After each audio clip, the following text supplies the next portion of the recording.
അപ്പോൾ എല്ലാവർക്കും നമസ്കാരം. ഇന്നത്തെ വീഡിയോയിൽ നമ്മൾ തിരഞ്ഞെടുക്കപ്പെട്ട ഒരു 25 ചോദ്യങ്ങളാണ് ചെയ്യുന്നത്. ഈസി ആയിട്ടുള്ള ക്വസ്റ്റ്യൻസ് ആണ്, അടിസ്ഥാനപരമായിട്ടുള്ള ക്വസ്റ്റ്യൻസ് ആണ്. അപ്പോൾ നമുക്ക് നേരെ അതിലോട്ട് പോകാം. നാളെ എന്തായാലും അസിസ്റ്റൻറ്റ് സെയിൽസ്മാൻ എക്സാം ആണല്ലോ, അപ്പോൾ അതിൽ നിങ്ങൾക്ക് ചിലപ്പോൾ ഈ ക്വസ്റ്റ്യൻസ് ഉപകാരപ്പെടാൻ സാധ്യതയുണ്ട്. അപ്പോൾ നേരെ വീഡിയോയിലോട്ട് പോകാം. കേരളത്തിൻ്റെ ആദ്യ മുഖ്യമന്ത്രി ആരായിരുന്നു? നമുക്ക് എല്ലാവർക്കും അറിയാം. ഓക്കെ, സിമ്പിൾ ചോദ്യം. ആരാണ്? ഓപ്ഷൻ എ EMS നമ്പൂതിരിപ്പാടാണ്. Okay, option A EMS Namboodiripad. രണ്ടാമത്തെ ചോദ്യം, ISROയുടെ ആസ്ഥാനം എവിടെയാണ്? എല്ലാവർക്കും ശ്രീഹരിക്കോട്ടയിലേക്ക് പോകാനുള്ള ചാൻസ് ഉണ്ട്. ബാംഗ്ലൂരാണ്. ഓക്കെ, ബാംഗ്ലൂർ. ISROയുടെ ആസ്ഥാനം ബാംഗ്ലൂരാണ്. മൂന്നാമത്തെ ചോദ്യം, ഇന്ത്യയിലെ ഏറ്റവും നീളമുള്ള നദി എല്ലാവർക്കും അറിയാം. ഏതാണ്? Option C Ganga. Okay, Ganga നദിയാണ് ഇന്ത്യയിലെ ഏറ്റവും നീളമുള്ള നദി, എല്ലാവർക്കും അറിയുന്ന കാര്യമാണ്. നാലാമത്തെ ചോദ്യം, വാസ്കോഡ ഗാമ ഇന്ത്യയിലെത്തിയത് ഏത് തുറമുഖത്തിലൂടെ? ഏതാണ്? നമുക്കറിയാം. എവിടെയാണ്? കോഴിക്കോട്. ഓക്കെ, കോഴിക്കോടുള്ള കാപ്പാട് കടപ്പുറത്താണ് വാസ്കോഡ ഗാമ വന്നിറങ്ങിയത്. ഓക്കെ.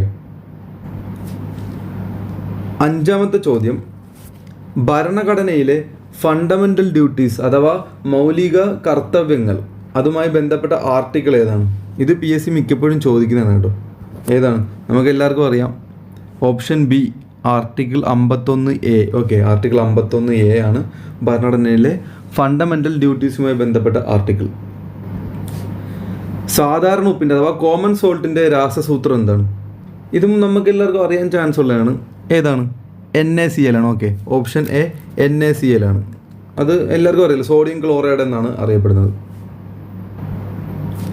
ഏഴാമത്തെ ചോദ്യം, ഇതും PSC മിക്കപ്പോഴും ആവർത്തിക്കുന്ന നമുക്ക് കാണാം. ആര്യ സമാജത്തിൻ്റെ സ്ഥാപകൻ ആരാണ്? ആരാണ്?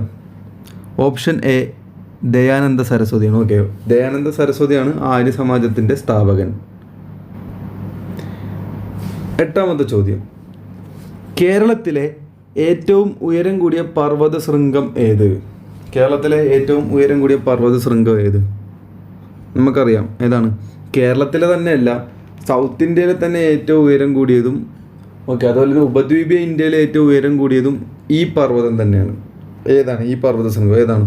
Option B Anamudi. Okay, option B ആനമുടിയാണ്.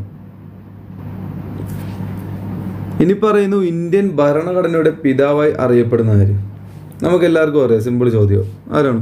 Option C BR Ambedkar. Okay, option C BR Ambedkar.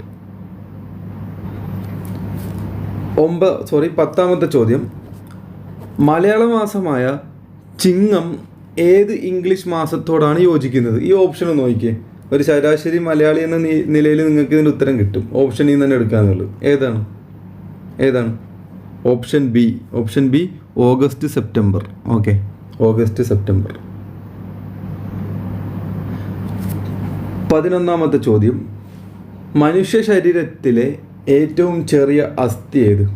ഇതും മിക്ക പരീക്ഷകളിലും ആവർത്തിക്കുന്നത് നമുക്ക് കാണാം. ഏതാണ്? ഓപ്ഷൻ സി സ്റ്റേപ്പിസ് ആണ്. Okay, option C stapes. അതാണ് മനുഷ്യ ശരീരത്തിലെ ഏറ്റവും ചെറിയ അസ്ഥി. ഇമ്പോർട്ടൻ്റ് ആണ്. 12ാമത്തെ ചോദ്യം, ഇന്ത്യയിലെ ആദ്യത്തെ വനിതാ ഗവർണർ ആരാണ്? ഇന്ത്യയിലെ ആദ്യത്തെ വനിതാ ഗവർണർ ആരാണ്? ഓപ്ഷൻ എ സരോജിനി നായിഡു ആണ്. Okay, option A Sarojini Naidu. 13ാമത്തെ ചോദ്യം, നമുക്ക് എല്ലാവർക്കും അറിയാം. ഇന്ത്യ റിപ്പബ്ലിക്കായി മാറിയത് എപ്പോഴാണ്? റിപ്പബ്ലിക് ദിനമായിട്ട് ആചരിക്കുന്ന ഡേ ഏതാണ്? ജനുവരി 26 ആണ്. ഓക്കെ, അപ്പോൾ ഇന്ത്യ റിപ്പബ്ലിക്കായിട്ട് മാറിയ ദിവസം ഏതാണ്? ഏതാണ്?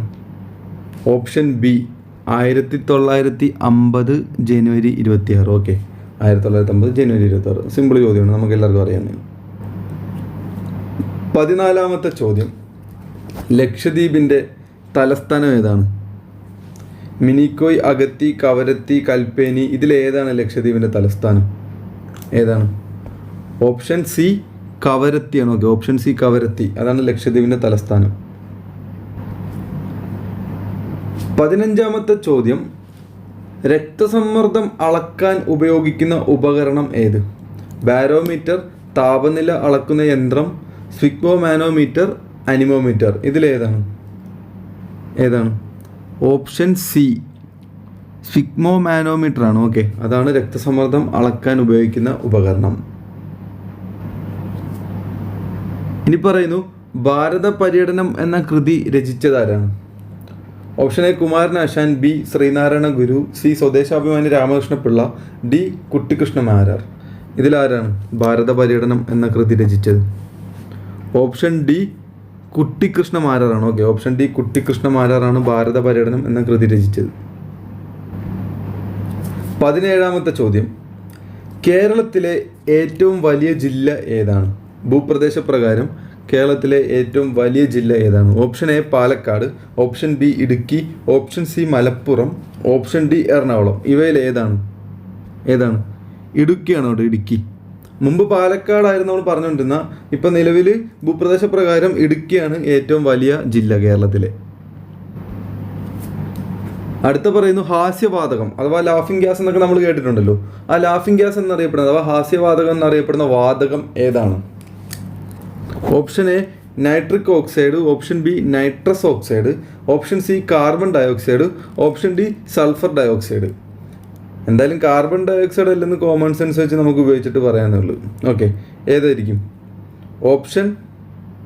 ഓപ്ഷൻ ബി നൈട്രസ് ഓക്സൈഡ് ആണ് കേട്ടോ. ഓപ്ഷൻ ബി നൈട്രസ് ഓക്സൈഡ്, അതാണ് ഹാസ്യവാതകം എന്നറിയപ്പെടുന്നത്. 19ാമത്തെ ചോദ്യം, ജപ്പാന്റെ കറൻസി ഏതാണ്? Option A yen, option B won, option C ringgit, option D baht. ഏതാണ് ജപ്പാന്റെ കറൻസി? ഓപ്ഷൻ എ യെൻ ആണ്. ഓക്കെ, ഓപ്ഷൻ എ യെൻ, അതാണ് ജപ്പാന്റെ കറൻസി. 20ാമത്തെ ചോദ്യം, ഇന്ത്യ ആദ്യമായി വിക്ഷേപിച്ച ഉപഗ്രഹം ഏതാണ്? നമുക്ക് എല്ലാവർക്കും അറിയാം അല്ലേ, സിമ്പിളാണ്. ഏതാണ്? Option C Aryabhata. Okay, option C ആര്യഭട്ടയാണ് ഇന്ത്യ ആദ്യമായി വിക്ഷേപിച്ച ഉപഗ്രഹം. ഇനി 21ാമത്തെ ചോദ്യം, കേരള നിയമസഭയുടെ ആദ്യത്തെ സ്പീക്കർ ആരായിരുന്നു? കേരള നിയമസഭയുടെ ആദ്യത്തെ സ്പീക്കർ ആരായിരുന്നു? അറിയാവോ? നിങ്ങൾക്കറിയാവോ? Option A R Shankar, option B Sankaranarayanan Thampi, option C A K Gopalan, option D K M Seethi Sahib. Okay, K M Seethi Sahib. ഇതിലേതാണ് ഉത്തരം ഓപ്ഷൻ ബി ശങ്കരനാരായണൻ തമ്പിയാണ്. ഓക്കെ, ഓപ്ഷൻ ബി ശങ്കരനാരായണൻ തമ്പിയാണ് കേരള നിയമസഭയുടെ ആദ്യത്തെ സ്പീക്കർ. ഓക്കെ, വളരെ സിമ്പിളായിട്ടുള്ളൊരു ചോദ്യമാണ് 22ാമത്തെ ചോദ്യം. ഇന്ത്യൻ ദേശീയ ഗാനം രചിച്ചത് ആരാണ്? എല്ലാവർക്കും അറിയാം, രവീന്ദ്രനാഥ ടാഗോറാണ്. Option B Rabindranath Tagore. 23ാമത്തെ ചോദ്യം, ചുവപ്പൻ ഗ്രഹം എന്നറിയപ്പെടുന്നത് ഏത് ഗ്രഹമാണ്? ചുവപ്പൻ ഗ്രഹം. ഓപ്ഷൻ എ ചൊവ്വ, ഓപ്ഷൻ ബി ശുക്രൻ, ഓപ്ഷൻ സി ബൃഹസ്പതി, ഓപ്ഷൻ ഡി ശനി. ഏതാണ് ചുവന്ന ഗ്രഹം എന്നറിയപ്പെടുന്നത്? ചൊവ്വയാണ് കേട്ടോ, ചൊവ്വ. ഓപ്ഷനിൽ ഇനി മംഗളം എന്നങ്ങനെ കണ്ടാലും ഓർക്കുക, ചൊവ്വയ്ക്ക് വരെ ചിലപ്പോൾ മംഗളം എന്ന് കൊടുക്കാനുള്ള ചാൻസ് ഉണ്ട്. അങ്ങനെ കണ്ടാലും ചൊവ്വ തന്നെയാണ് കേട്ടോ, മറക്കരുത്. അപ്പം ചുവപ്പൻ ഗ്രഹം എന്നറിയപ്പെടുന്നത് ചൊവ്വയാണ്, ചൊവ്വ. 24ാമത്തെ ചോദ്യം, വിവരാവകാശ നിയമം ഏത് വർഷമാണ് പാസ്സായത്? ഇത് മിക്ക PSC പരീക്ഷയ്ക്കും ചോദിക്കുന്ന ഒരു ചോദ്യം, വളരെ ഇമ്പോർട്ടൻ്റ് ആണ്. വിവരാവകാശ നിയമത്തിൽ നിന്ന് ഈ ചോദ്യങ്ങൾ നമുക്ക് മിക്ക പരീക്ഷയിലും കാണാം. വിവരാവകാശ നിയമമായിട്ട് ബന്ധപ്പെട്ട എന്തെങ്കിലും ചോദ്യം കാണും. ഈ ചോദ്യം മിക്കപ്പോഴും കാണാവുന്നതാണ്. ഏതാണ്? Option A 2002, option B 2005, option C 2008, option D 2010. ഏതാണ്? ഓപ്ഷൻ ബി 2005 ആണ്. ഓക്കെ, 2005 വിവരാവകാശ നിയമം പാസ്സായത്. അവസാനത്തെ ചോദ്യം, 25ാമത്തെ ചോദ്യം, കേരളത്തിലെ ആദ്യ ഫിനാൻസ് മിനിസ്റ്റർ അഥവാ ഫിനാൻസ് മന്ത്രി ആരായിരുന്നു? ധനകാര്യമന്ത്രി. കേരളത്തിലെ ആദ്യത്തെ ഫിനാൻസ് മന്ത്രി ആരായിരുന്നു? Option A PK Velayudhan, option B C Achutha Menon, option C PT Chacko, option D C Raghavan. ഏതാണ്? ഓപ്ഷൻ ബി സി അച്യുത മേനോനാണ്. Okay, option B C Achutha മേനോനാണ് കേരളത്തിലെ ആദ്യത്തെ ഫിനാൻസ് മന്ത്രി. ഓക്കെ, അപ്പോൾ ഇത്രയും കാര്യങ്ങളാണ് ഇന്നത്തെ വീഡിയോയിലൂടെ പറയാൻ ഉദ്ദേശിച്ചത്. നിങ്ങൾക്ക് ഈ വീഡിയോ ഇഷ്ടമായെങ്കിൽ ലൈക്ക് ചെയ്യുക, അതുപോലെ തന്നെ മാക്സിമം നിങ്ങളുടെ PSC സുഹൃത്തുക്കൾക്കൊക്കെ ഷെയർ ചെയ്യുക.